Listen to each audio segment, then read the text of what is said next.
Hello, my beautiful IU, and welcome. We have a special topic today, and I'm very excited to bring it to you. Marc Mangus, the Digital Shaman, is always here with you to kind of put a bug in your ear or a call to action on a topic today that I think is near and dear to most people around pain. And I want to first warmly greet you guys for coming to the live stream and to always being so supportive of my efforts to bring this knowledge forward, and also to hear from you about what's important to you on these topics. As you know, many times I have a guest. Today, I don't have a guest because I feel like I want to speak directly to you on this very personal topic of finding a cure or finding your way through pain. So, my inspiration for the session is Rumi's quote: "The cure for pain is in the pain." It says in the title. And that's not necessarily a point of view that is reinforced by society or by the prevailing wisdom of the Western medical system, or even, culturally. So we're going to get into that.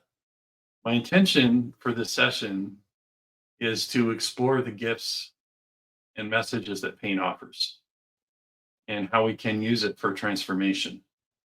I feel like that's the path that I'm on, and I've talked to many, many people that have similar experiences. And so, if this is a new way of thinking to you, pay close attention as we go through the topic today, because I'm not just going to talk about the philosophy of this idea, but I'm going to talk about some practical aspects that you can explore to help you with your pain and use it for transformation. But before we do that, I'd like to have a little bit of a grounding exercise and do some deep breathing. And I call this box breathing. My teachers taught me. So it's a 4-4-4-4 count. The idea is that you breathe in for 4, you hold it for 4, you breathe out for 4, and then you completely empty your lungs for 4. So really focusing on the exhale, completely emptying your lungs. You ready? Let's do it together. All right. Breathe in, hold it, out, empty. One more time. Hold it, out.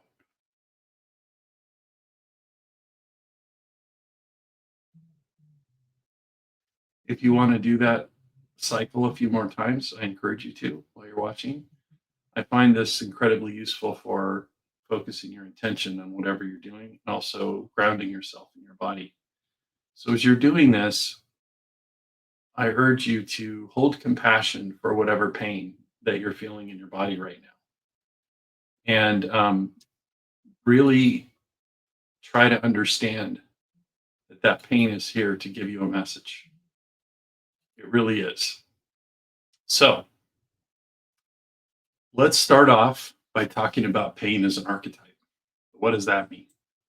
So, pain is more than just discomfort. It's a universal force that acts as a teacher from a shamanic perspective. And this teacher can be a harsh teacher that wraps your knuckles with a ruler, or it can be a gentle teacher, depending on how well we listen and get the message. It comes into our lives to guide us, to awaken us, and to push us towards change. So, how does it show up? So, I look at this as kind of a body, mind, spirit perspective, right? And this has been a key to my own healing. And I'm going to share a little bit of my story. Some of you who have watched my other live streams have picked up some of my story already, I'm sure. But for the people that may be new here, I'll go into it. How does pain show up in the body? Chronic or acute physical pain, illness, tension, fatigue. That's probably the most accessible concept for most people. And we all have it from the time we're very small and we stub our toe or step on a nail or whatever. In the mind, it's a little bit harder to define sometimes. Extreme mental illness is easier to understand, but most of us have anxiety, depression, fear, confusion at different times. And we don't necessarily go into feeling into it and understanding what its role in our lives is are. We try to just get rid of it as we do physical pain. And then as we kind of go up to the from the very tangible to the less tangible, what does spiritual pain look like? I think it's really, for me, it's like a disconnection from purpose, feelings of emptiness, loss of connection with the earth or with the sacred, whatever you feel that word is for you, God, the source, Jesus, whatever your heart tells you is the sacred or the divine.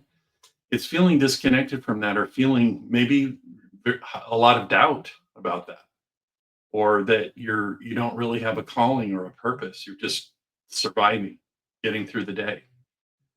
I would classify that as spiritual pain.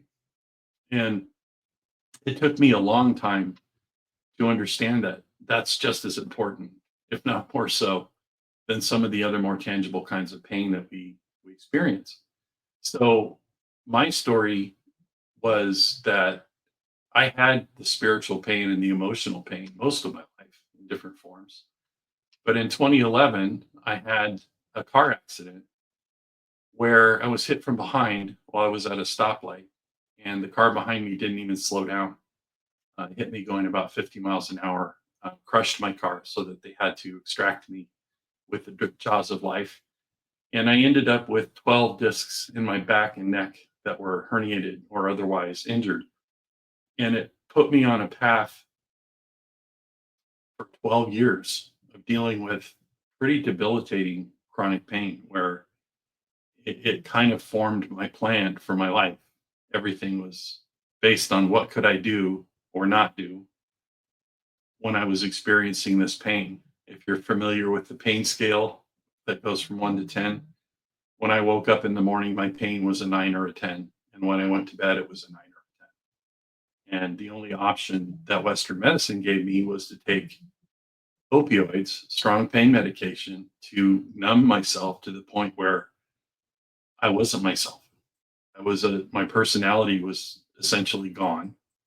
And I felt like I was walking through life as a zombie. So what I did as as a way to not feel that way is I just took enough to take some of the edge off, but was still in extreme pain. I could at least think then, right? But when it first happened, like something like that happens to most people, I wasn't clued into the why. I wasn't figuring out, oh, the pain is an archetype. It's here to teach me something. That came much later, right? Like most people, I went into survival mode and I felt like I was looking at life through a tunnel. And just that little piece was all I could see, was all I could experience. And it got pretty bad. I got to the point 2 years later where I was suicidal. Screen's present. And I didn't know what to do with the prospect of living the rest of my life that way. So it took some courage to keep going and find the faith to figure out here's here's a new way, or there's a possible way to live differently and have just enough hope to keep going. And I know a lot of people are in that situation, especially if they don't see any way forward.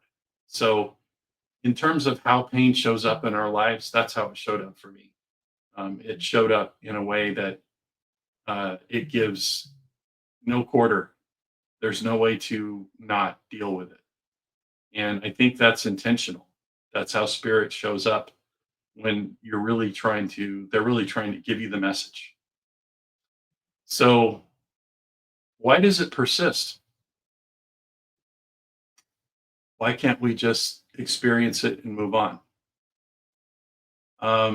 That's a question that I've struggled with a lot over the years. I believe it's because we're not listening, and there's always a message in the pain. One of the things I tell my clients when I'm coaching them or when they're going through my 12-week program is turn into the pain and ask for the message. As uncomfortable as that is, I believe that's the only way through. We can take medication, we can do palliative things to experience less pain for sure. But in order to move beyond the pain, I believe that that's the way forward. And I believe that there's a metaphor at play here that pain's a teacher. And when the student learns the lesson, the teacher moves on. If we ignore the lesson, the teacher stays. We still have something to learn, right? So for me, it was a long road trying to first go through the Western medicine rodeo and going through all the different medications and pain management. And in 2015, I took the pain medication that I was taking, gave me an ulcer that I was completely unaware of. It formed very quickly between my checkups in a few months. And I ended up almost bleeding out and dying from that ulcer from the pain medication. So at that point, I still wasn't listening to the teacher. And the teacher said, here's another lesson. You're going to almost die and you're going to need to figure this out. What's happening? What's the dynamic? How does this work? Right. So I knew at that point when I survived that after spending 2 weeks in the hospital getting blood transfusions that what I was doing was not working. And so I started exploring all kinds of alternative healing methods. Right.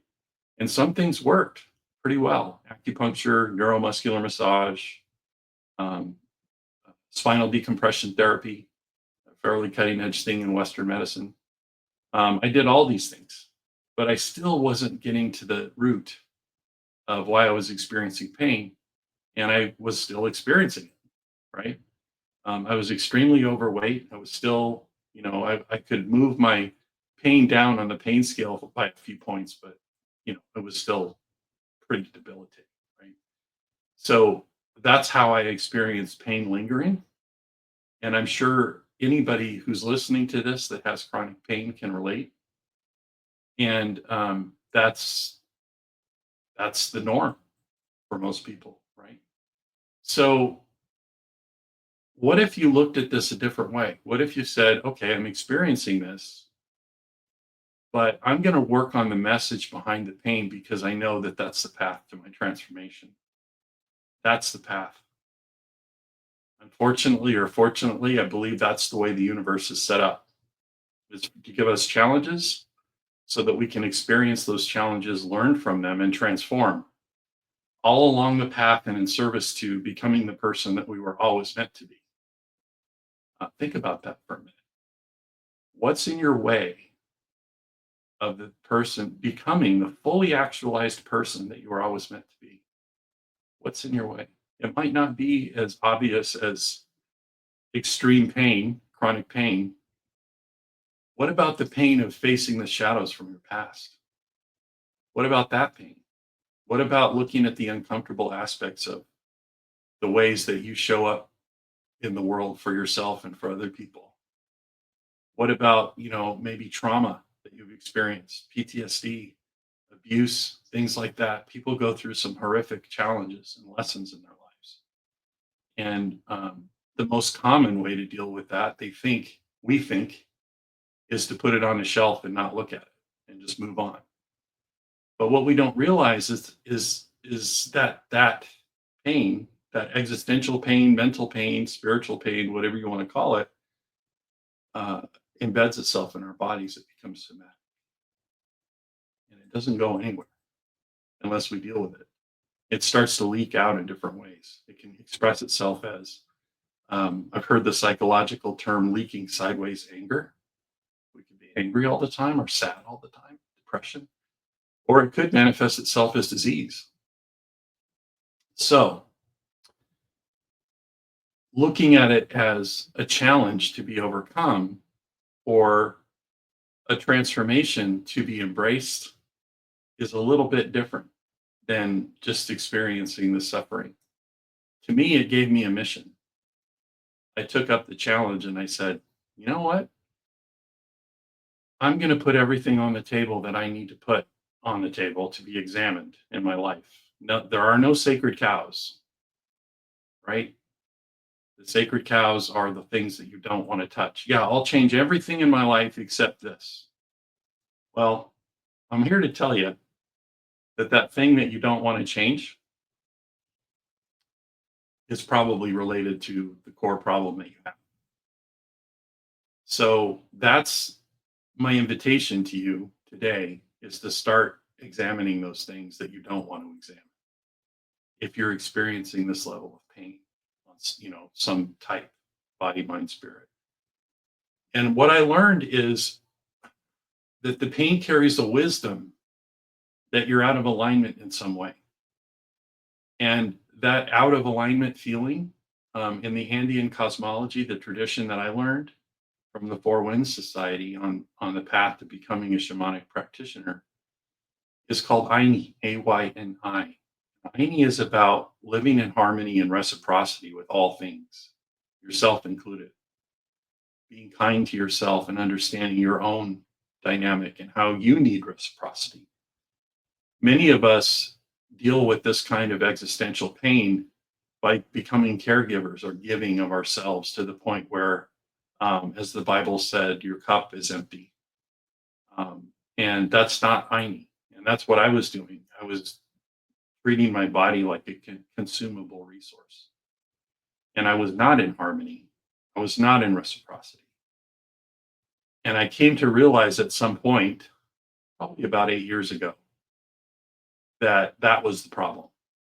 All these fill in the blank Western medicine terms, chronic pain, being overweight, having my vitamin levels completely out of whack, being pre-diabetic, all those things were symptoms of not being in Aini.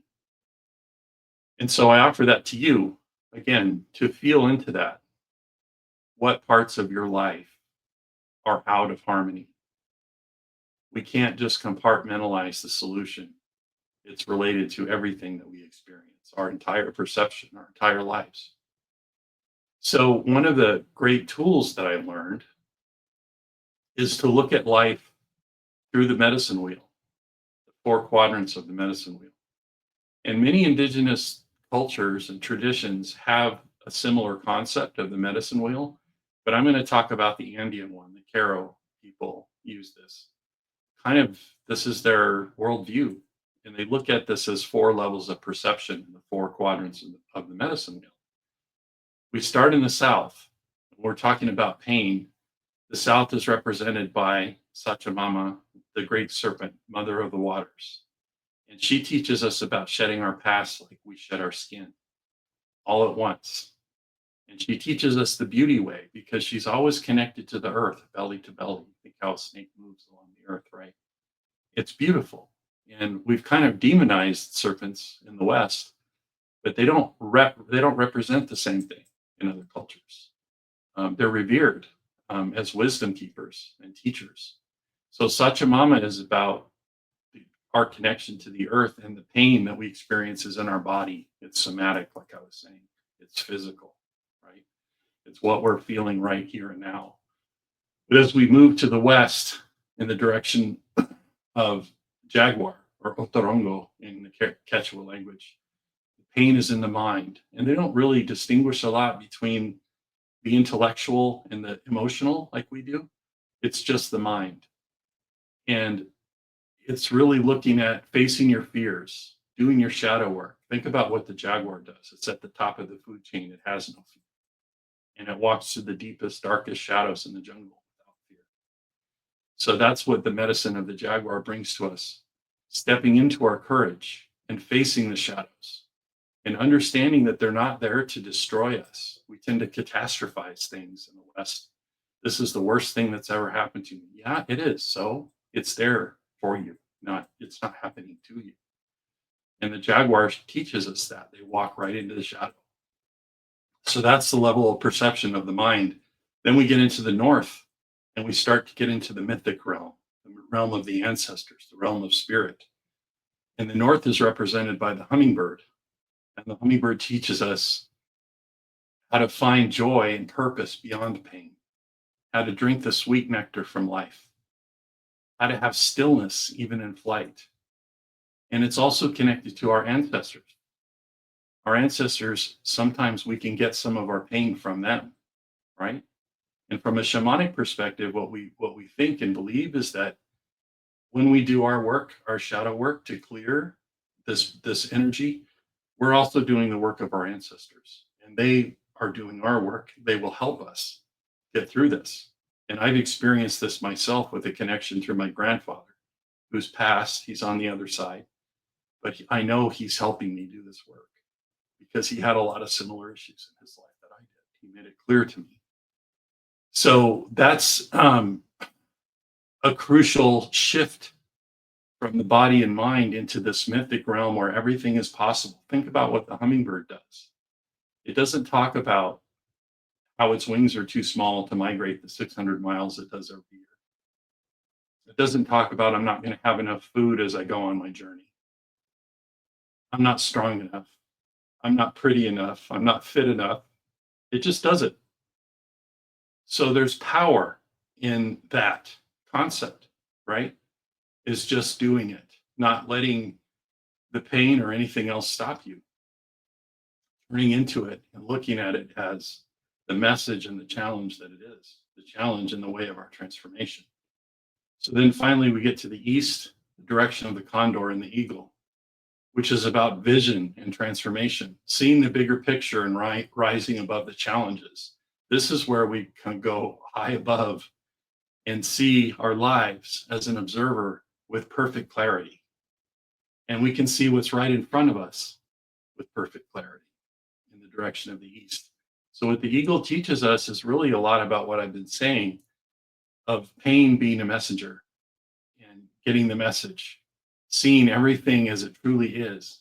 Everything is energy and everything is connected to everything else. This is what the eagle teaches us, the condor teaches us. So it's really useful. I found it incredibly transformational to take every problem that I have, every challenge in my life through these 4 levels of perception, mindfully, quietly, kind of in a meditative or sacred space, whatever that looks like to you, whether you meditate, whether you journey, whether you pray. The method doesn't really matter that much. It's that you're going through these levels of perception to get new insights on whatever your challenge is. So that's the medicine wheel kind of in action when it applies to pain. As you do this, you will get better at it. It's like anything. You'll get more clarity, more vision, more input from doing this as you go along. So what does it take to transform the pain? I hear what you're saying, Mark. It's interesting, but I don't yet get how I can use this in my daily life. So one of the things I want you to understand is that pain requires acceptance. Not that you're accepting that you're going to live in pain for the rest of your life, but acceptance that pain cannot be healed when you are in a state of resistance. It cannot be healed. If you are in a state of acceptance and you're basically saying, okay, I understand this is happening for me, not to me, to give me a message, things start to open up for you. That's the beginning, is believing. Everything starts with belief. Everything starts with a thought, right? Is believing that you can live a different way, that there is life beyond this pain, that we are, as human beings, have uncharted regenerative capabilities. We can heal from anything. For myself, I walked away from that 12 years of debilitating chronic pain in the summer of 2023. I was doing my work, doing my shadow work, shifting my perception, believing that pain was a teacher, all that stuff. And I was doing meditative practices in shamanic parlance, it's called journeying, for some time, for about a year before it happened. But then I had a transformative experience during a workshop around ancestor, right? The direction of the North. And I won't go into a lot of the details of the experience itself, but the net result of it was when I came out of it, I had no pain. It was gone and it hasn't returned. So I went from having literally a level 10 pain every day to zero. And I know that everybody's experience is different, but that was mine. And to this day, I have the same bottle of pain medication in my bathroom, kind of enshrined to remind me how I used to live. So I know it's possible. I know anything is possible. Also, from that time, I've lost 130 pounds and I have more energy and more mental clarity than I did when I was in my 20s. So it was all about starting with the belief, but then taking on the practices of a regenerative lifestyle that I learned from the ancients. This is how the indigenous people in the Andes live. This is how they think about food. This is how they think about movement. And so I've put all of those learnings into my 12-week program. We're actually in it right now. I think we're on week 8. And it's kind of the road to the practical aspect of a lot of this stuff. We do the spiritual practices as well, and there's a lot of teaching information in it. But I tried to really focus it on the practical aspects of what I learned to make this regenerative lifestyle thing actually livable for most people, right? So you don't, if you're thinking, oh, if I did all that, I'd be living like a monk. No, that's not the point. The point is to learn how to live your life maybe a different way, but taking on the techniques that allow you to regenerate mind, body, and soul. So how do we do that? Acceptance, we talked about. Listening, creating a space for the message to come through. Journaling, meditation, connecting with nature, all of these practices that I've learned kind of the hard way over the last few years are crucial. And it isn't just one thing, and different things are going to resonate more strongly for different people, right? So that's the idea, is to get in the flow, get in the flow of the Aini, learning these practices and kind of bringing them into your life in a way that makes sense and resonates for you. So once the message is clear, take tangible steps to align your life with your highest good, right? Stop being driven, having your decisions driven by pain, have your decisions driven by your desire to be in harmony. So the next thing I want to talk about on this path is a little bit more about the holistic approach, this indigenous approach that I talked about a minute ago. What does that actually look like? So we talked about how pain kind of sits in your body, it's somatic, and practices like movement, massage, somatic healing, hands-on healing are incredibly useful. So if you're already doing that, good, keep doing it. I think there might be a degree of mindfulness that you could bring into it, where you set your intention before you do the action and you welcome spirit to help you and to guide you and to give you information. Then you do it. And then when you're done with it, whatever it was, you have a practice of gratitude.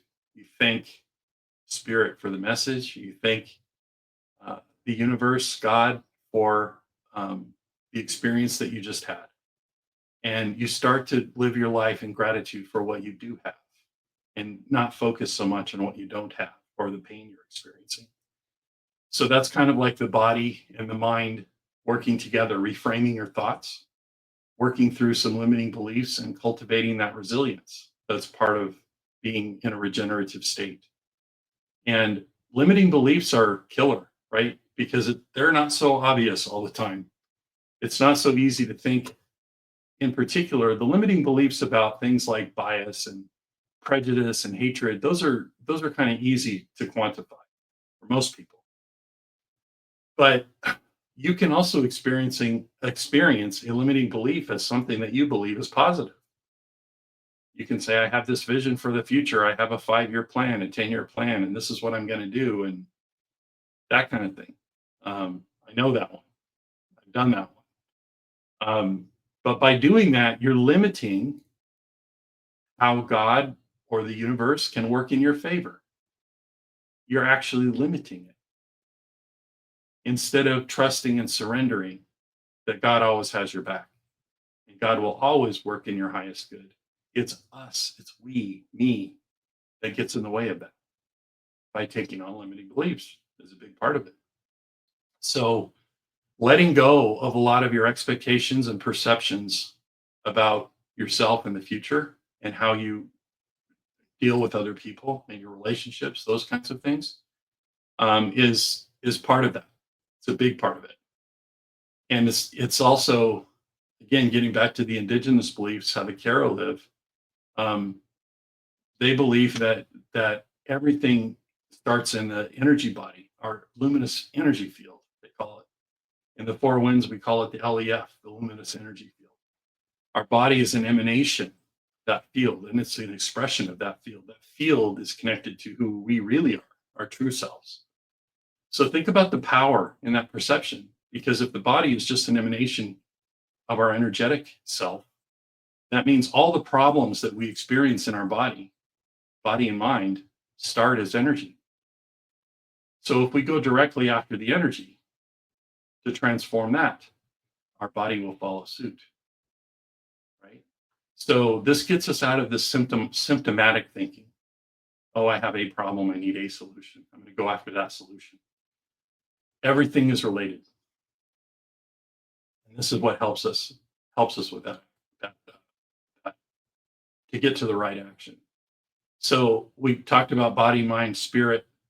Connecting with something greater is crucial. Connecting with the presence, the universal presence with a capital P. Words are man-made. So disconnect from the word, whether it's God, source, universe, nature. Even if you're more agnostic and you think about what it means to be a good person and being kind of pro-social and helping out your fellow man, that could be a presence. That could be the presence in your life, right? Throw out all the judgment that has been imposed on us about the right and wrong way to feel that connection, because I'm here to tell you that it's your divine right to feel that connection, and you don't need a middleman. You are part of it. It is part of you. So doing something on a daily basis to connect to that, that lets you feel that connection, is crucial to this whole process.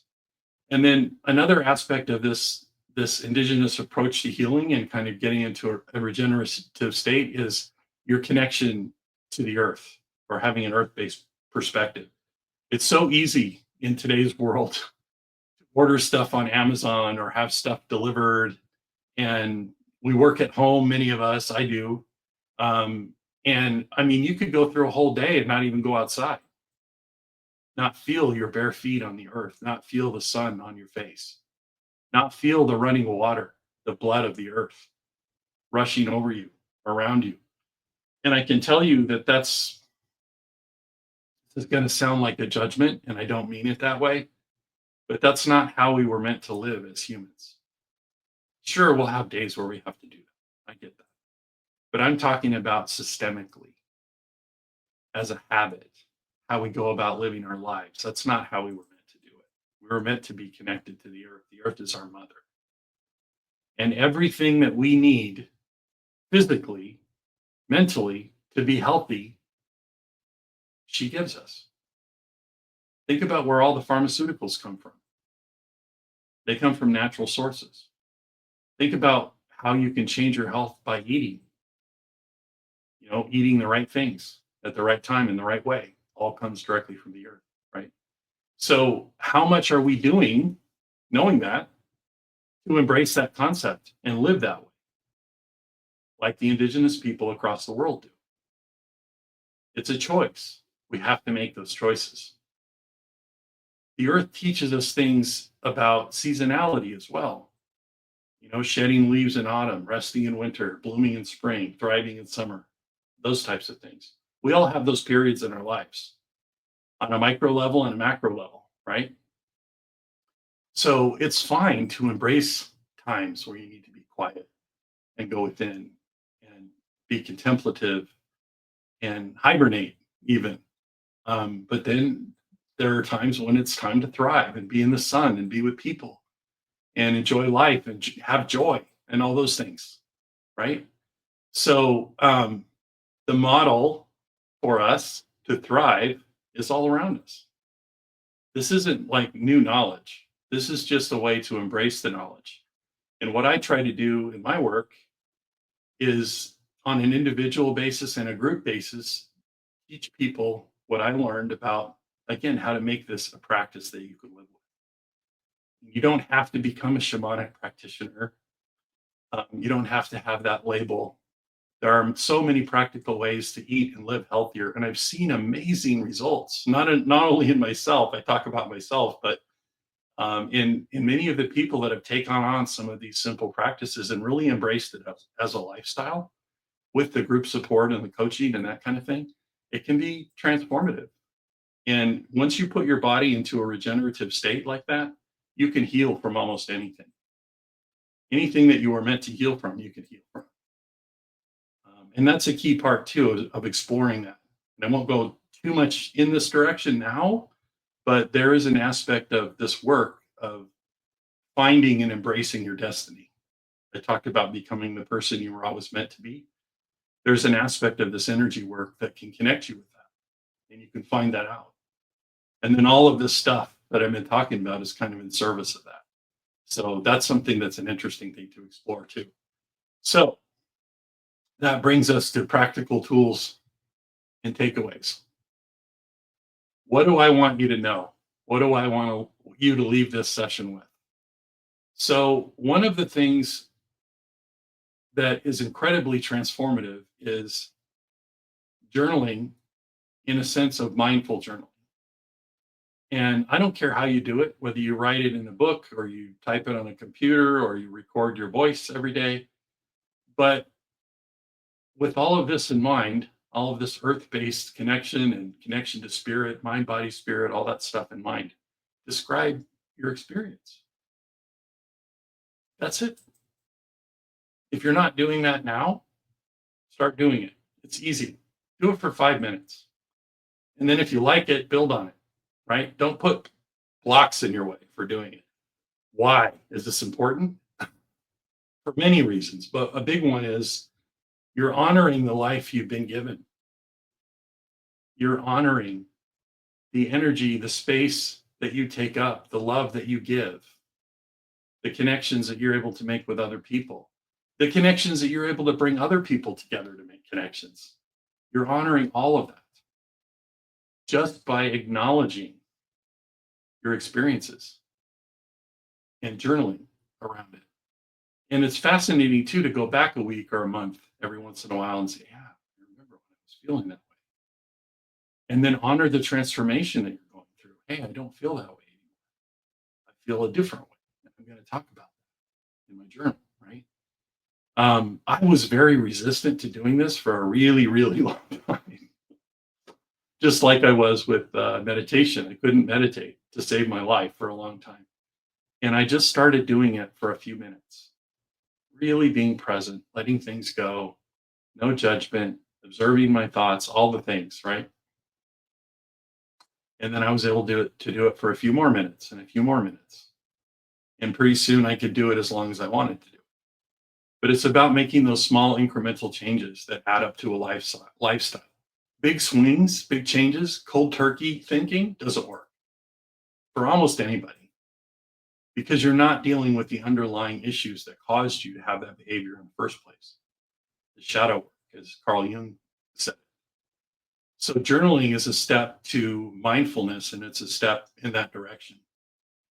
The other thing that I think you can do is honor, if you're in pain while you're doing this exercise, honor the pain. Thank you. Sounds weird, right? I'm in so much pain right now. Thank you for the pain. Thank you for the pain. You're getting past the shock and the sting of the painful experience itself. And you're moving beyond that into where's the message? I'm listening. Give me the message. And it might be an incremental thing. You're not going to get a big swing message saying, do this and the pain will stop. Usually, you'll get messages about things that you can do to improve your situation, things that you can do to um, start to chip away at that shocking experience that you're going through. Listen for that and take those up as practices, small incremental practices, changes, right? That's the way I believe that change happens. And it doesn't take too long to where you're looking back in the rearview mirror and you're saying, wow, my life is totally different. I'm not that person anymore.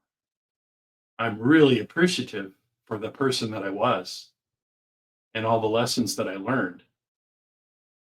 But that's not me anymore. I'm this person now. And embracing that change, right? And knowing that it's a journey, it doesn't end. You're in a continuous state of transformation until the day you die, you check out of this world. So the thinking about there's a goal to be reached is one of the things that keeps you in a limiting belief cycle, right? There is no goal other than experience. And I believe, this is my personal opinion, we're here to love and be loved and have those experiences. So all this stuff that we get so concerned about, keeping the lights on, making a living, having things, it's all set dressing.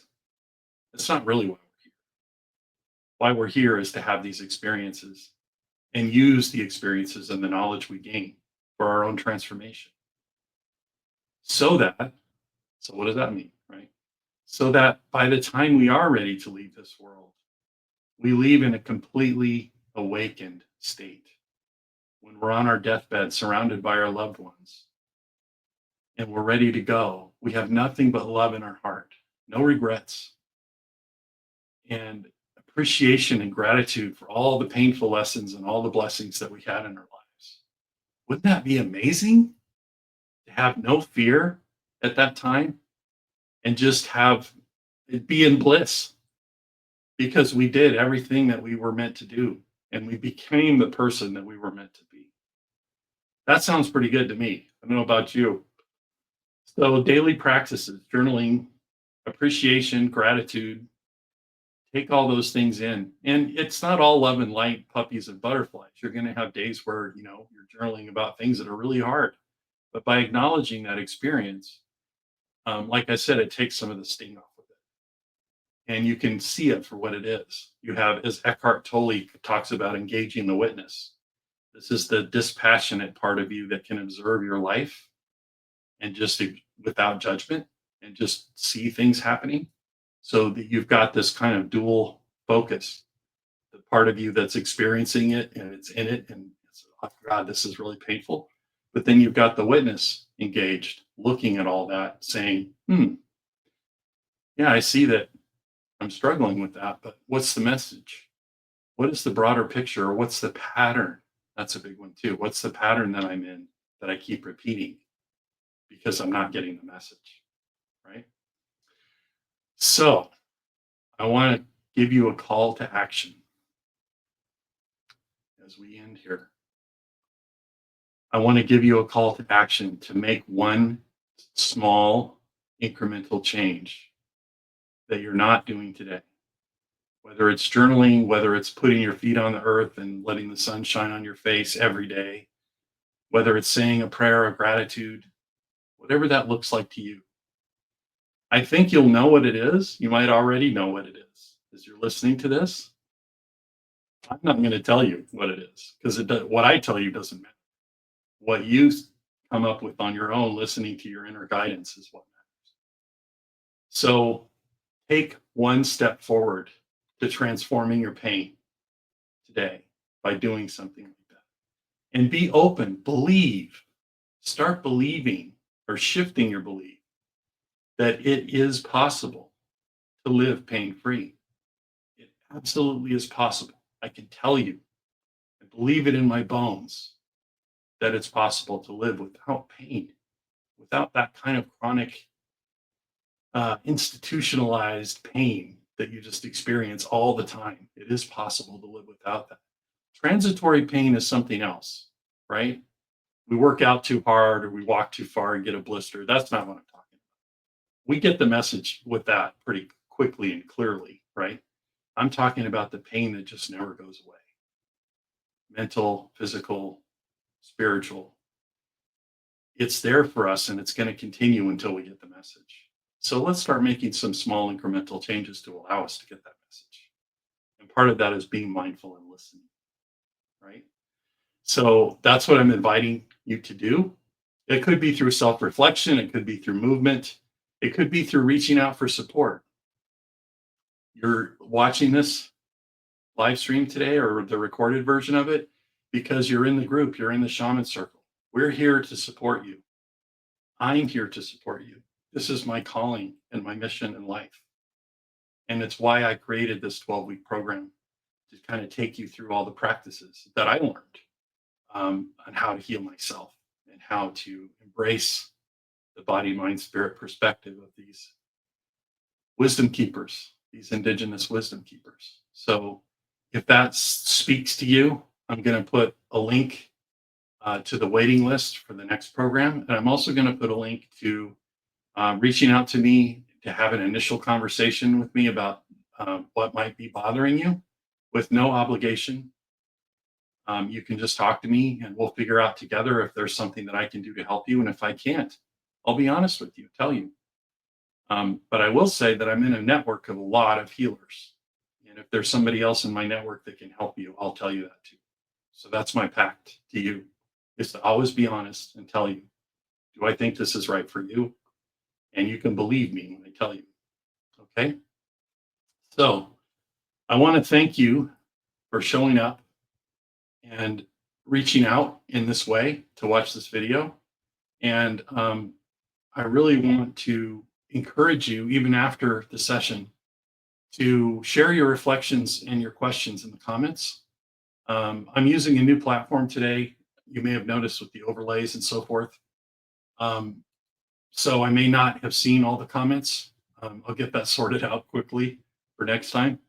But I want you to know that you can stay connected to this community and to me and to each other.